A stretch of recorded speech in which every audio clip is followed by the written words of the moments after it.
Claire Anderson. I'm a senior policy fellow at Chapin Hall in Chicago, and we're delighted to welcome you and to have our guests join us today. I'm going to just have each of them introduce themselves. Commissioner Rebecca Jones-Gaston, Andrew Russo, and Jaya Lent. Over to you, Commissioner. Hello, thanks, Claire. Hello, everyone. Rebecca Jones-Gaston. I use she, her pronouns. And I'm the Commissioner for the Administration for Children, Youth, and Families, which sits within the Administration for Children and Families within the Department of Health and Human Services. Andrew. I'm Andrew Russo, the co-founder and director of the National Family Support Network, which is comprised of state networks of family resource centers. There are currently 39 members of the network, so 38 states plus the District of Columbia, representing more than 3,000 family resource centers across the nation. Thanks. Jaya. Good morning, everyone. Jaya Lent. I'm the Deputy Executive Director at Generations United, which is a national organization dedicated to issues that connect the generations. And we are home to the National Center on Grand Families, which is a term that we use interchangeably with kinship care. So we do advocacy for families where grandparents and other relatives, close family friends are raising children. Terrific. Thank you and welcome to our guests. We're going to be talking a bit about Family First today at the 5-year mark of its passage in 2018. And Family First, as many of you know, was really designed to create a high quality continuum of services and supports to children and families and relative and fictive kin caregivers.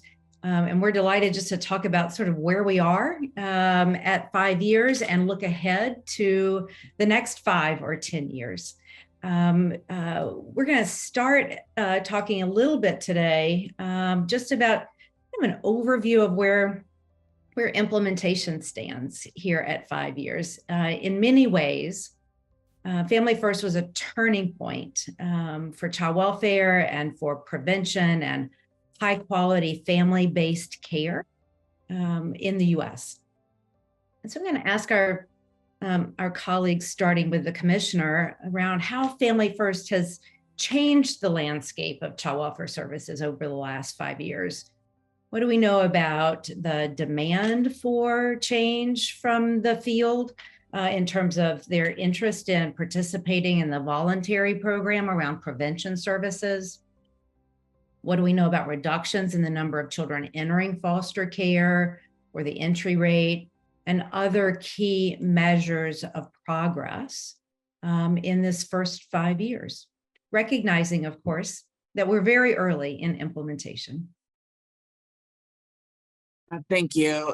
So I'll start with just kind of calling out where we are in regards to the jurisdictions that have approved prevention plans.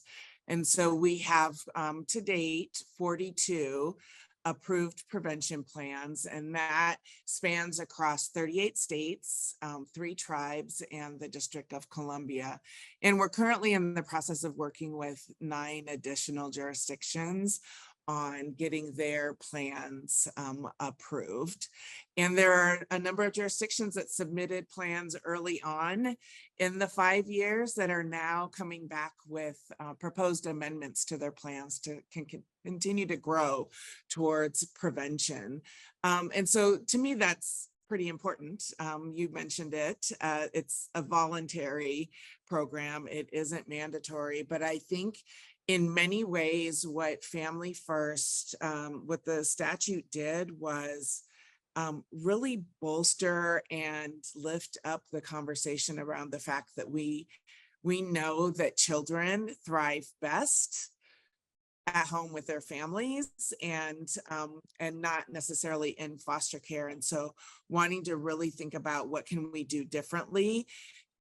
Historically, the funding source from 4E had only been able to be used if children came into foster care. And so this really is a first step in changing where we're investing in families and in interventions to really say we want to work with children and families before we get to one of the most traumatic interventions that we can have, and that is separating children from their families. It's early in implementation, and so we've certainly got some data in regards to removals or entries rather into foster care, and we're going to continue to learn over time. The statute has been in place for 5 years. We've had a number of delayed implementations, and so we're just continuing to get more and more data from those states with prevention plans to be able to then make some correlations and tie some things together in really reliable, researchers like the reliability of making those correlations and being able to do that. But what we do know is that, since 2018, there's been a 30% decrease in the number of children entering foster care. And that is not solely based on Family First by any means, but it definitely, I think, indicates the will of people wanting to be able to find ways to serve children at home with their families, and hopefully get further and further upstream before there's actually even child welfare involvement. And we also saw placement rates decline slightly over the last 5 years. So those are all good indicators that we've got some momentum building, and look forward to continuing to see that progress as states get more and more sophisticated, and we get better at the implementation of the opportunity that Family First brings. Terrific. Thank you.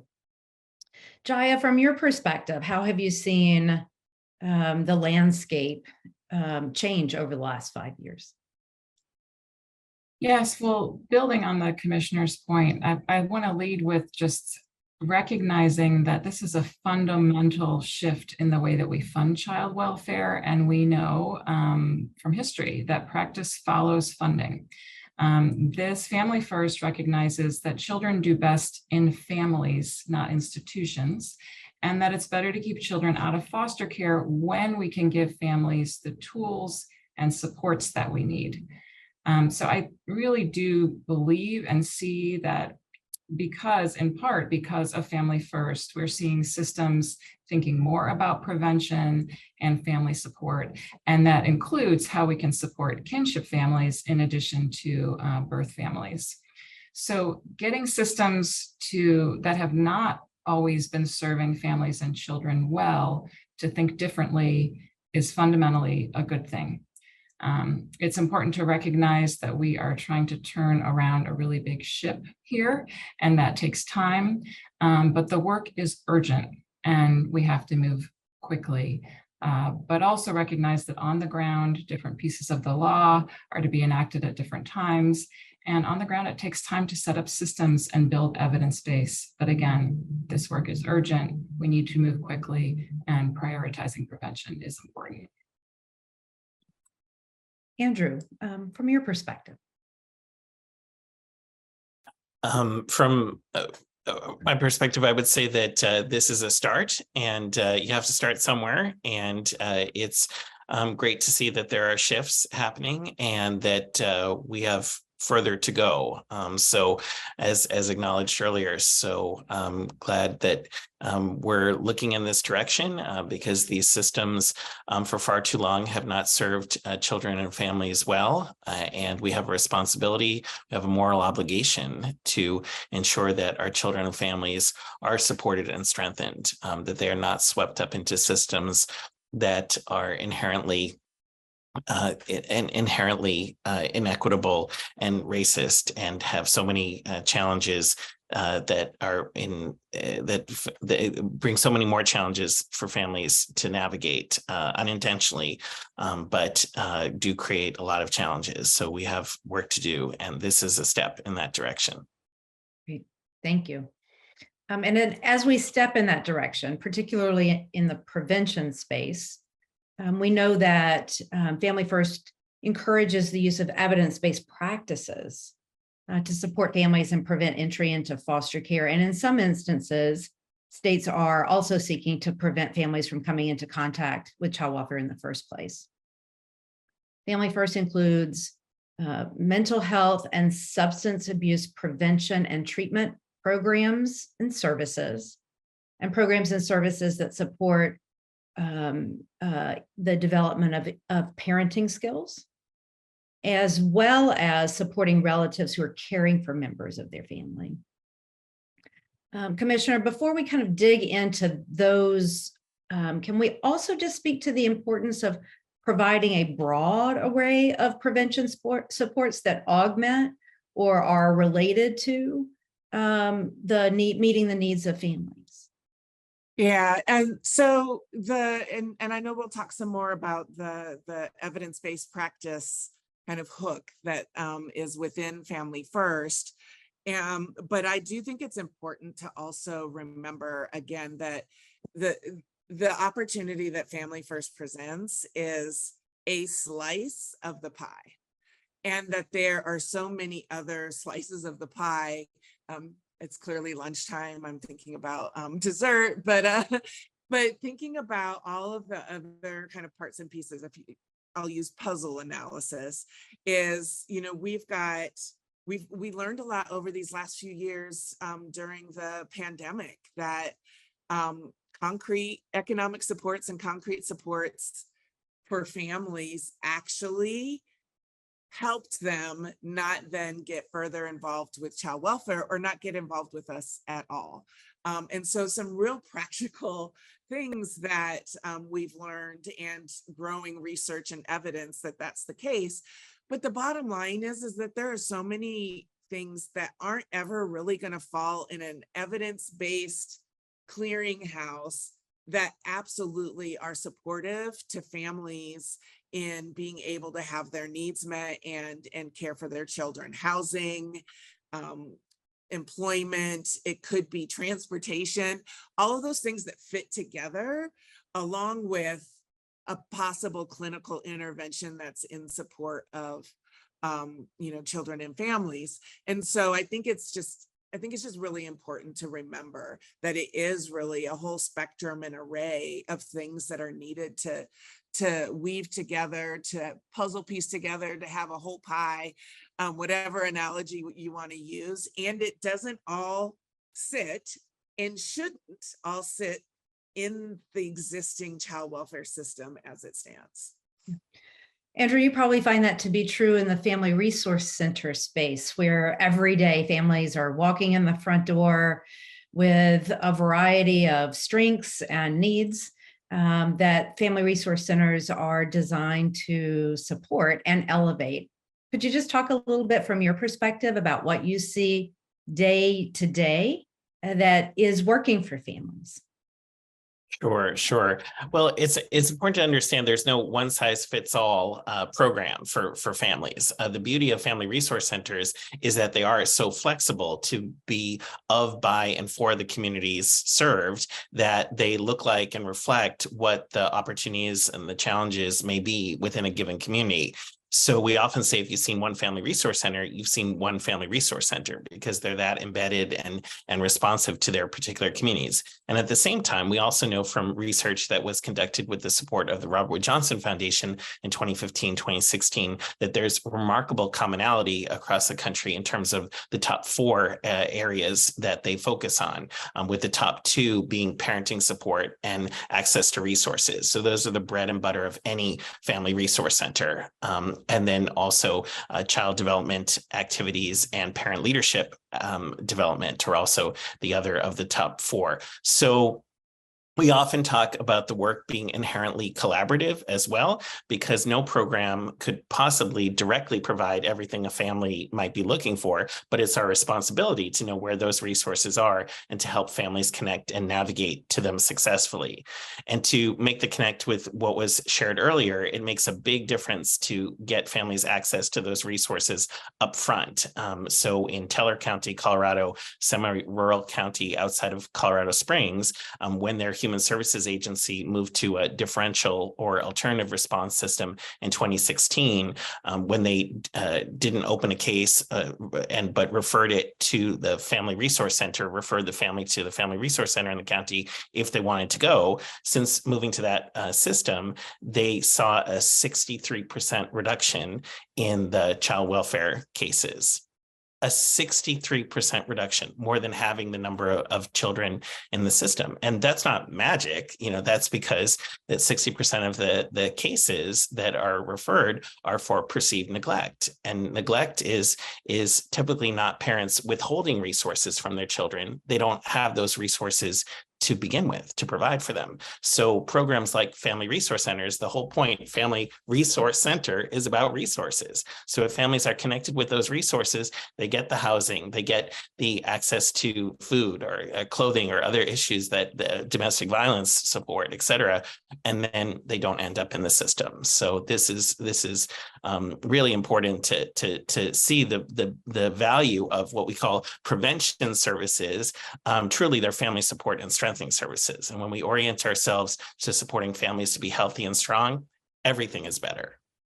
Yeah, terrific. I'm going to circle back to that in a moment with our next question, because that's an impressive impact that you've just described. So I want to talk a little bit more about that. But Jaya, I wonder from your perspective, in listening to how Andrew is talking about family resource centers and navigation for families, how in the kinship navigation or kinship support space that might be similar or different for kin families than what we're hearing from Andrew in the family resource center space. And certainly, of course, kinship families also use family resource centers. And there's a nice overlap and synergy there. But just from your perspective, things that might be different or similar, or ways in which we should be thinking about supporting kin families so that they can ensure when children truly cannot remain with their parents, that they are remaining in their kinship group, in their communities, and they are not experiencing stranger-based care or institutional care. Absolutely. So, you spoke so well to it. It's fundamental that we understand at the outset that when children cannot remain with their parents, that they do best with relatives. They have better outcomes, more positive mental health, mental health, behavioral health outcomes. They are safe. They have more stability, more likely to be connected to their culture and their cultural identity as siblings. So whenever we can support families to be with kin, we know that is best for children. But again, while there are some similar needs with kinship families, many look different. For example, kinship families may be stepping in, a grandparent may be stepping into parenting again after decades, and parenting may look very different. They may be new to understanding some differences in culture of the grandchild that they're raising from what they were used to. So when we're looking at different services and supports, we really want systems and policies to recognize the importance of adapting services for unique differences related to family structure and makeup, related to race, ethnicity, gender identity, geography. And so when we think about family first, we've seen some challenges with, for example, the Prevention Services Clearinghouse, which is the body that approves funding, has been slower, I think, and presented more barriers than envisioned in approving a wider range of prevention services. And we really need to have a wide range of services that can be effectively adapted to different populations, be they kinship families, different family makeups, or other types of diversity. Great, thank you. So I'm hearing the need for additional kinship navigation programs or access to those for ensuring that families are getting what they need when they need it, both for kinship families and for families to be able to stay together, family unity and family integrity. So I'm going to just talk a little bit about some of the evidence-based practices that we are seeing in plans. Jaya, you mentioned the need for more kinship navigation programs. Andrew, I know that in the Family Resource Center space, Family Resource Centers are providing evidence-based practices.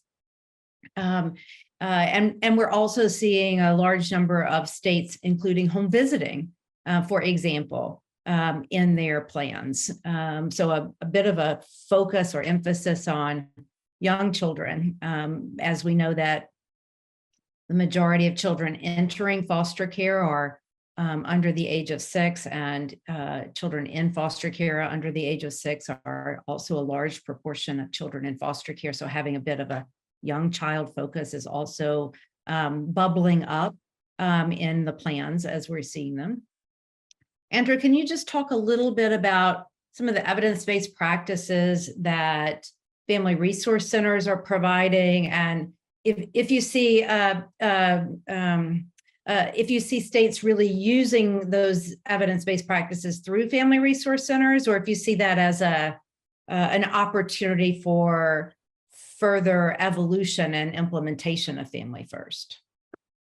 Thank you, Claire. Great question. So first, for context, to say that Family Resource Centers move towards specifically using evidence-based curricula and programs years ago. The push for evidence-based parenting curricula, for example, is over 10 years old, right? So more than 90% of programs that are using parenting curricula would be using evidence-based parenting curricula that is on the clearinghouse already. And home visiting is also very commonly connected with FRCs. For example, in West Virginia, all the home visitors are based at FRCs. In Connecticut, all the FRCs do home visiting. It's just a logical connect for many reasons, again, using evidence-based curricula. So this is already in the mix, motivational interviewing, others. So when Families First came out and the states began to include in their plan the use of these curricula and such, we saw this as very obvious low-hanging fruit that now when you're referring a parent for parenting education and it's mandated, you can refer them to the Family Resource Center that's already providing parenting education, already using evidence-based curricula that's on the clearinghouse Jaya mentioned. And the beauty of making that kind of referral is at the center, you'll find parents who are there voluntarily participating in those parenting education programs, as well as parents who may be mandated. Unless the parents self-disclose, nobody knows who's there for what reason. So it reduces the stigma of accessing support and also puts it in a milieu where there's so many other opportunities and supports and things to help a family, right? Because if they're having a lot of challenges, we can't evidence-based parenting our way to paying the rent. So programs that are comprehensive that can provide more are going to be more supportive and strengthening of families. So what we've seen is that what we thought was a pretty low-hanging fruit has not been low-hanging whatsoever. And in fact, Chapin Hall, National Family Support Network, and Casey Family Programs set up a cohort of 7 states that has been working for over a year now to try to crack this nut. And the 7 states that participate require both someone from the Family Support Network in their state and also someone representing the Child Welfare Department in their state to meet together regularly to try to crack this nut. And what we've seen has been really interesting because in some states, the folks are actually in the same department. So the folks who are doing the prevention work and coordinating the network, there are also colleagues in their department who are doing the child welfare work. They're in the same department, but they weren't necessarily talking, and they weren't necessarily talking about how to intentionally leverage FRCs for this work. And we've seen numerous situations where, for example, in one state, they were going with motivational interviewing. The FRC side, they were all dressed up, ready to go. They had trained the staff on motivational interviewing. They say, okay, great, we're going to make this happen. And then the child welfare folks said, oh, no, we're doing that internally. Our child welfare staff are going to do the motivational interviewing. I don't know if I have to explain what difference it makes to being interviewed by a child welfare staff for motivational interviewing versus being interviewed by a family resource center staff in a welcoming community environment. But that said, we do hope that there can be progress on this because it's an obvious missed opportunity. I was talking with West Virginia just yesterday, which has an idea about how they can move this forward, and I said, great, because if you do, you'll be the first in the nation. And that's kind of weird. We're talking 5 years in about a state being the first in the nation to make a connect with programs that FRCs are already offering on a daily basis that are well attended.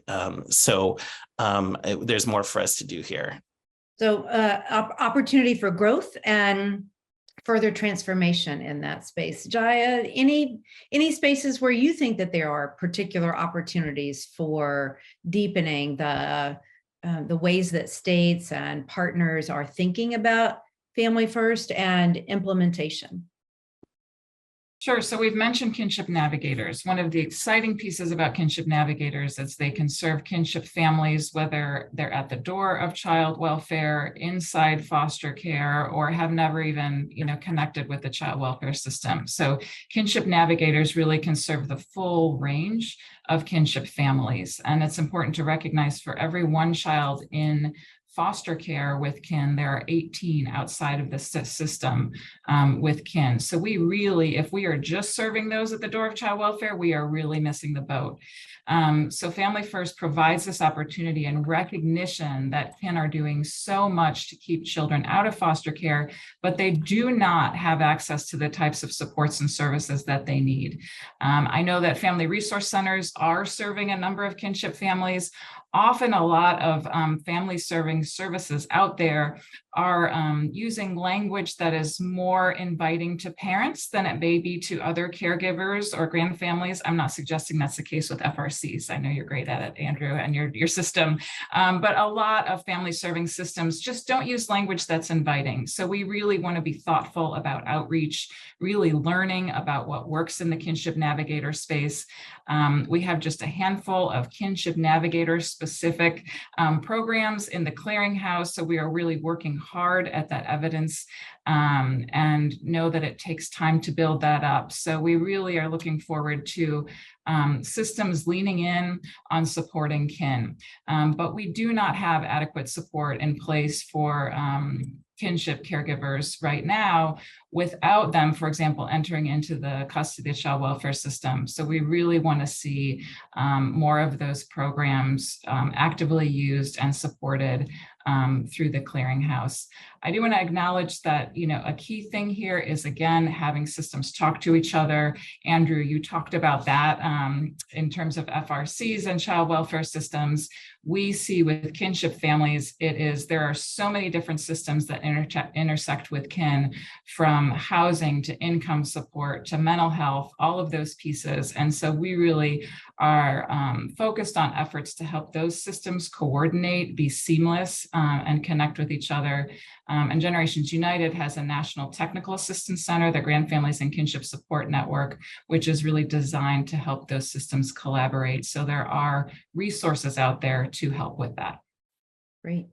Thank you. You're elevating this cross systems perspective and the need for in the broader prevention space and closer to child welfare, the need for I would say integration and collaboration, but also shared responsibility for preventing families from coming to the attention of child welfare, and certainly preventing children from entering foster care. For example, the first statutory goal or purpose of the Temporary Assistance to Needy Families program is to support needy families so that children remain safely at home or with relatives. By last estimates, there were somewhere in the neighborhood of, for example, I think around $6 billion in reserve funds in TANF.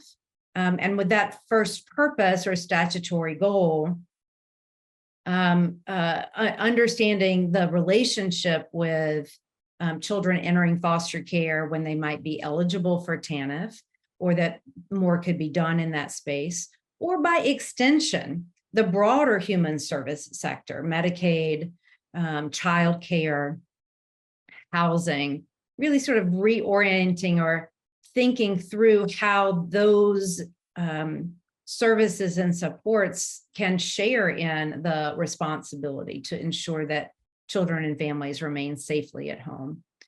Commissioner, can you talk a little bit about what you're seeing across systems and the extent to which a more integrated or collaborative engagement across systems could further support families and ensure children remain safely at home?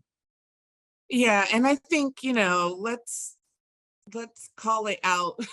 let's call child welfare out a little bit, in that we've had some scope creep in regards to, kind of what our reach is into families and communities. And that's happened over time. And so I think in some ways there is some right sizing that's needed. We talked earlier about the fact that, more than half of the calls to abuse hotlines are about things connected to neglect, which are oftentimes connected to poverty. And so thinking about how we respond to families in need that isn't maltreatment, that's absolutely going to be systems outside of the child welfare system predominantly, right? So you mentioned TANF, there's education, there's housing, and, frankly, we've operated in a world where we operate by funding stream. And we've got some opportunity really now across our various streams and agencies to think really strategically about how do we actually navigate this for families. I always talk about the systems need to do the navigating so the families can actually just get what it is they need and not have to put in the sweat and tears of trying to navigate really complicated systems. And so that means we've got to be thinking about, do we have real or perceived barriers on being able to work together? And how are we actually thinking, again, around what our tenets or our scopes are? So for TANF, the fact that the first tenet is helping keep children with their families, how are we actually thinking about the utilization of not just the family first, kind of partnering with it, but all the other sort of funding streams and services and resources that are available to actually create a really substantial safety network that families can rely on when they're in crisis and in need, and move this system that has been a system of surveillance and really kind of negative impact. No one is, Andrew said it himself, no one's saying, oh, I wish a child welfare worker would come knock on my door. So in some of it is trying to change, both limit what our scope is and to the mandate of child welfare in its reality, and then think about where are the places we could actually work differently and better with other systems, and not have the fear that families might have about, if I ask for help, then somehow child welfare is going to come in and, impact my family for generations by entering into foster care. Great. You're also, I think, in your closing comment there, describing what we're hearing from parents and youth and the workforce and communities about the experience of child welfare. And I certainly have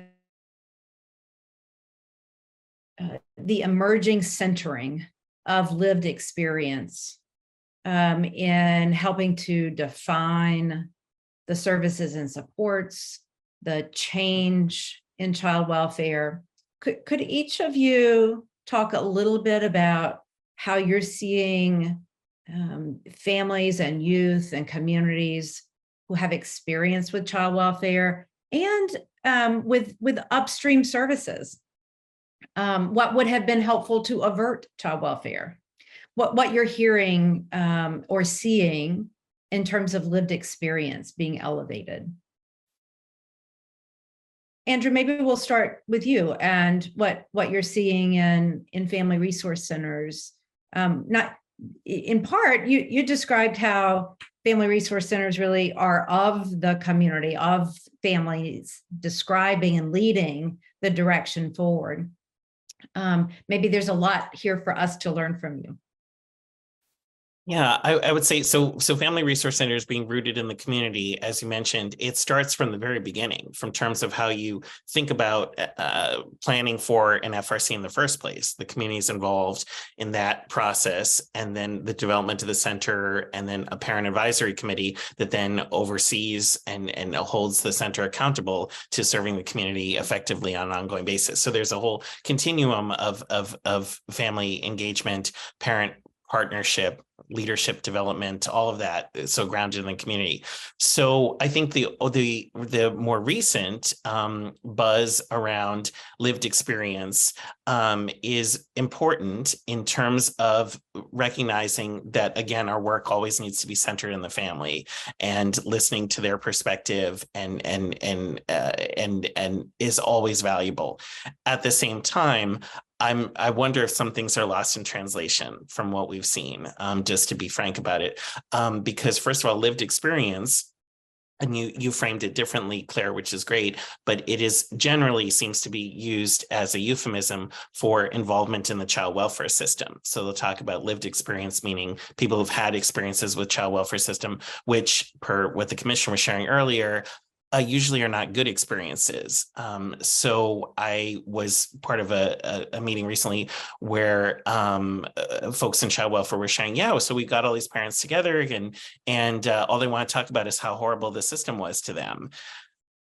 Yeah, because it was, and they've been traumatized. And if you bring them together, what do you think they want to talk about? So kind of that, like, is the messaging clear about when we're engaging people with lived experience, what our expectations are and how we're using it to what end? I think a more balanced approach when we think about planning for services and supports that are truly family strengthening, family supportive, is that we've got to engage all the families. So we've got to engage the families who haven't been involved in child welfare, the families who've had the positive experience with an FRC and a kinship navigator who helped them get what they need, that can say, oh yeah, thanks to that program, like I'm good. I didn't fall into the system, because that's part of it as well. Is, well, how'd you find out about the program and how did they treat you, and what are lessons learned from how those services were provided or accessible that we can further build off of. So I think the realm of lived experience is a good start to put it on the table, and also needs some more refinement to really think about how we're engaging families in effective and productive ways. So engaging a much broader range of families that have not had contact with the child welfare system, including families that have had contact with the child welfare system. And I think that when families have had contact with the child welfare system, also asking them what would have made a difference, in addition to what was the experience with child welfare like. It seems to me that your call for refinements about who and what we're asking is vitally important. Yeah, I would just share one more detail is the National Family Support Network. We actually have a training, which is developing, sustaining effective parent advisory committees. And we've seen more and more child welfare people start to show up at that training. And we get to a part of the training where we talk about, okay, so what decisions is your parent advisory committee going to make? The child welfare people draw blanks. And we literally say at the training, please do not set up a parent advisory committee if you don't have something for them to do, right? Like, this isn't about checking a box. Well, we got parents to the table, right? Because then the parents, they're not going to come back. Like, you didn't give them anything to do. Why would they come back, right? And then we'll be, oh, see, we engaged those parents and they had nothing to share. Or again, they only want to talk about their trauma. So who wants to listen to that? you better listen to that. Like, if you want to engage families, if you want to make a difference, then do it with thoughtful intentionality and be prepared for what they're going to bring to the table and be ready to be responsive to it. That's what true partnership means.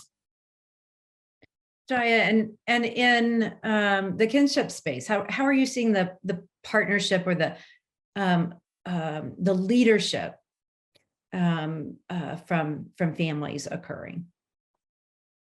Yeah, I'll start by just building on Andrew's point, which I think is so important. When we're talking about centering families, we need to be talking about authentically engaging families, really listening, inviting them to participate from the beginning, being clear about what they have the ability to change and not change. And the biggest disservice that we can do is to invite them to the table to just rubber stamp a decision that has already been made. It's offensive, it's not helpful, and it actually hurts trust even more. So really looking at if we are centering families, we need to center families, be clear about what the parameters are, do it at the beginning, middle, and the end. And when you can't, just to be transparent at the beginning about where you have the power to impact change and where you don't.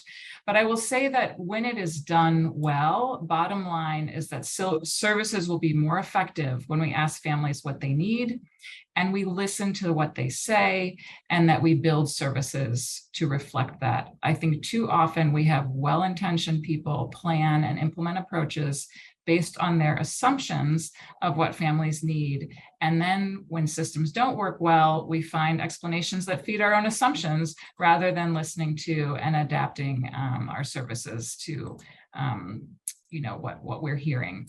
Specific examples for kinship families that I want to highlight. We see that when you hire fellow grandparents, for example, to connect other grandparent caregivers to services, they are more effective. There's research that shows that if you get a grandma that's a kinship navigator on the phone with another grandma who needs help, she's going to call that TANF agency, stay on until they are actually connected instead of hand over a referral number for someone to do. So there is clear research that actually accessing benefits peer-to-peer is going to work better. They've been there. They want to make sure they don't have a number that leads to nowhere. Yeah. Peer navigation, peer coaching as an evidence-based service sounds very interesting. Commissioner, can you talk a little bit about where you're seeing successes or efforts to authentically engage parents? Yeah, and I think, in our space of, child welfare and family serving, we've been kind of trying to do this for a while. And I think probably are at a space where it's gotten much better than where we started. And I think, all of the considerations that Andrew and Jaya called out are incredibly important. And I've had the great experience of actually having a really strong advisory council that advises on policy and legislation and testifies side by side with you and, talks to media and those sort of things and also holds you accountable as an organization around what's working, not working, and a measure of, are you making progress and are you upholding the values in which you espouse? And so it is absolutely doable. I think, the assumption that folks should do it for free is one that I'm hoping is becoming a decreased level of assumption, but it is so important as we're asking folks to be at the tables and not be at the table to necessarily relive trauma or whatever the experience is, but be at the table as thought partners. There are all sorts of ways people can lend their experience and perspective, and it is the way. And so we talk about what, if it's lived experience, in many ways, it's community.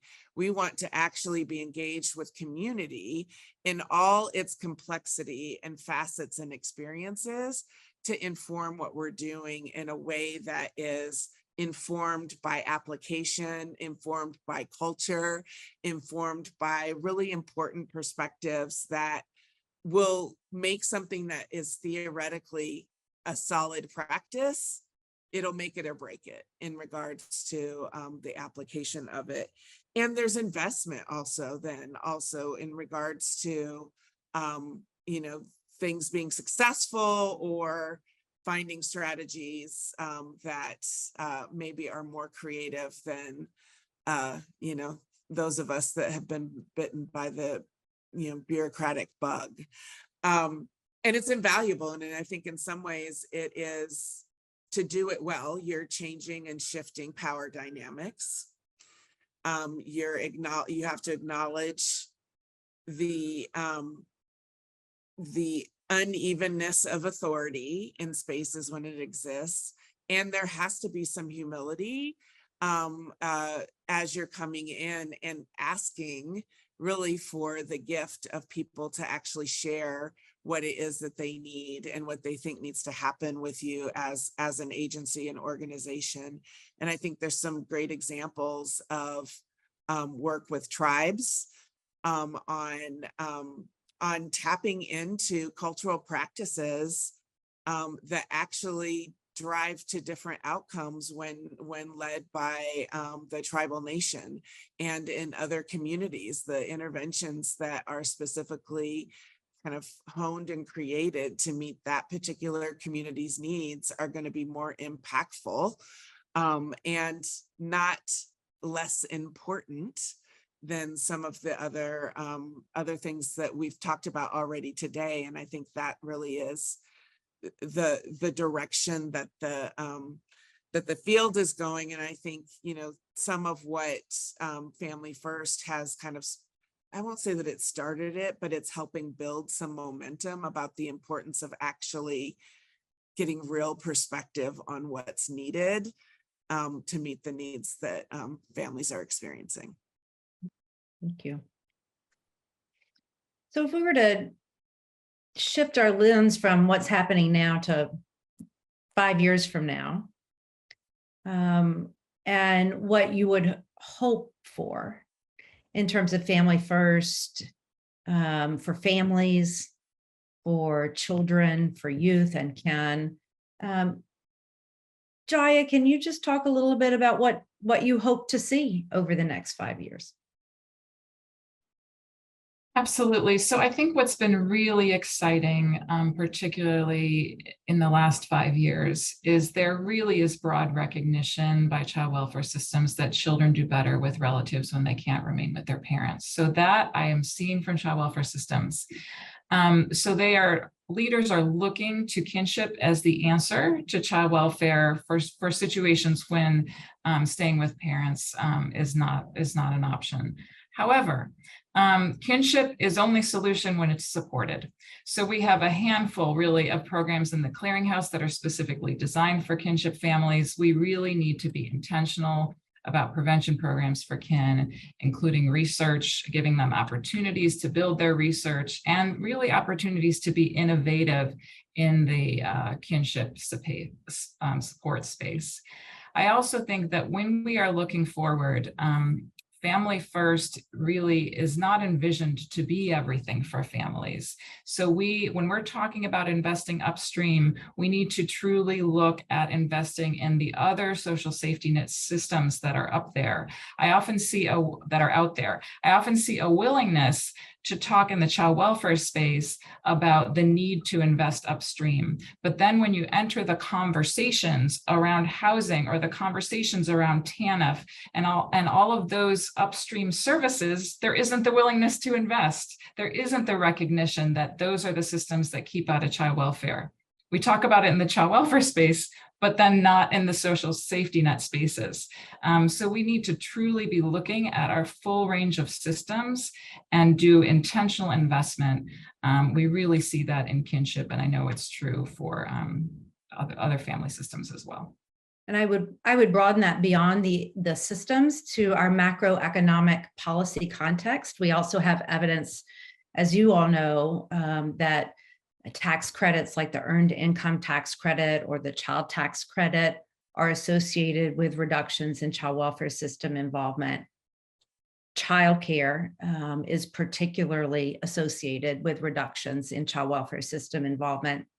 and can be supportive of both families and kin families as well. So I appreciate the broader systems as well as the macroeconomic context. Andrew, from your perspective, the next 5 years, what does it look like from your vantage point? Yes. Well, I think, first of all, underscoring all of what you just shared, because to move to a truly family supportive, family strengthening society, there's a lot more we need to think about. And you mentioned the economic piece, being huge, jobs that pay living wages. How about parental leave policy that's in line with other developed nations? So a lot for us to pay attention to. And I'm sure under the administration of President Jones-Gaston, we're going to get all these things. But in the meantime, the Family Resource Centers, to talk about that as a slice, is that when we first started in 2011, there were just 8 states at the table, 8 states that had invested in FRCs and created networks of them. Now we're up to 38 states, plus the District of Columbia. And that's not because of federal funding. That's because so many states learned about this work and started asking, why aren't we doing this for our families in our states?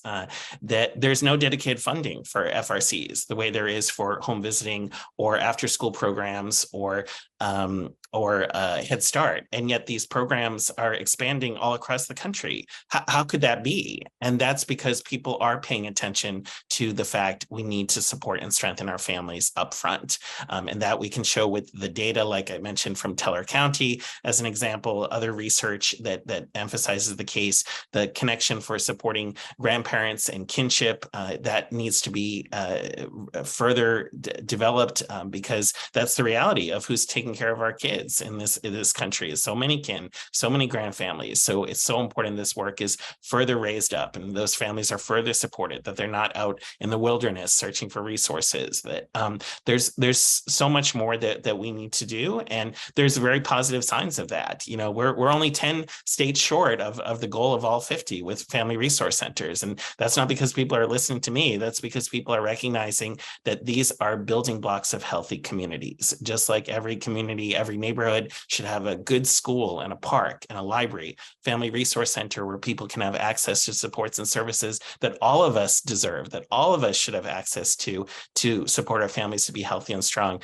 That's where we need to head. And I think in the next 5 years, we'll only be closer to that goal.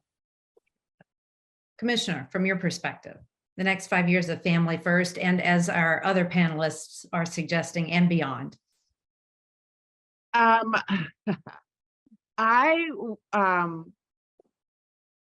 think we've got some good opportunity with some intentional focus and strategy to kind of break the dam and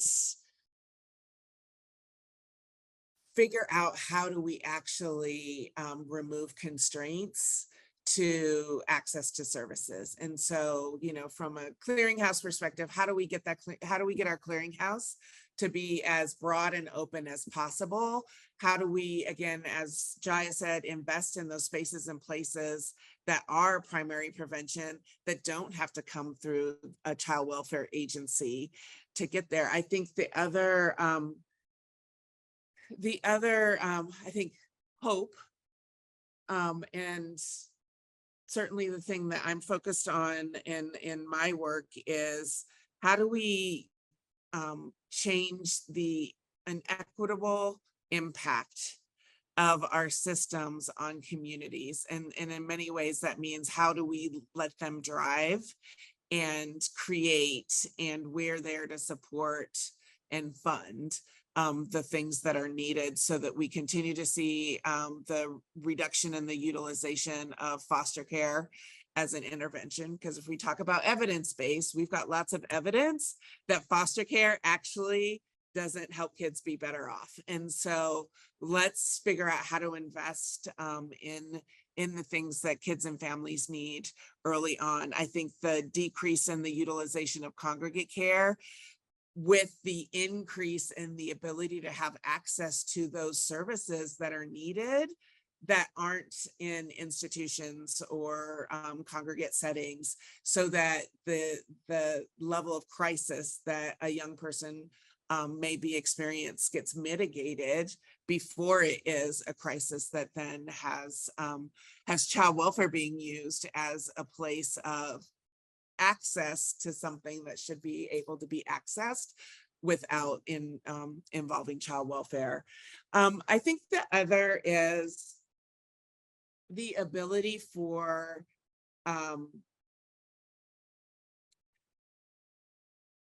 the efforts to be in the community actually are then reflected in who it is that is our workforce in doing the work. The peer-to-peer stuff we know across many of our systems works. And so how do we actually create that as a sustainable model and with the development skills, resources, and supports to be able to do that, to be able to, again, I think, increase our capacity to serve families where they live in their communities, and again, reduce significantly the impact that a system that was built to separate children from their families actually becomes less and less of a sizable system, and we're really building out towards meeting families where they are when they need it. Great, thank you. I'm wondering, Commissioner, if you've got any closing thoughts. That's you've looked ahead to 5 years. We've covered where we are 5 years in. Any priorities for your time as commissioner that are related to Family First implementation, or that you hope to accomplish, or that you hope that the field of child welfare and beyond really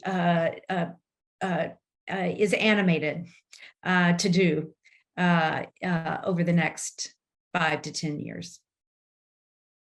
So I appreciate the question. So I think the things that I'm looking for are those spaces and places that are the perceived barriers that have people saying they can't do that, or we can't do that together because, and oftentimes it's because the feds, or because central office at a state, or those sort of things. And oftentimes those actually aren't real barriers, they're perceived. And so being able to find those opportunities to clearly communicate what the possibilities are.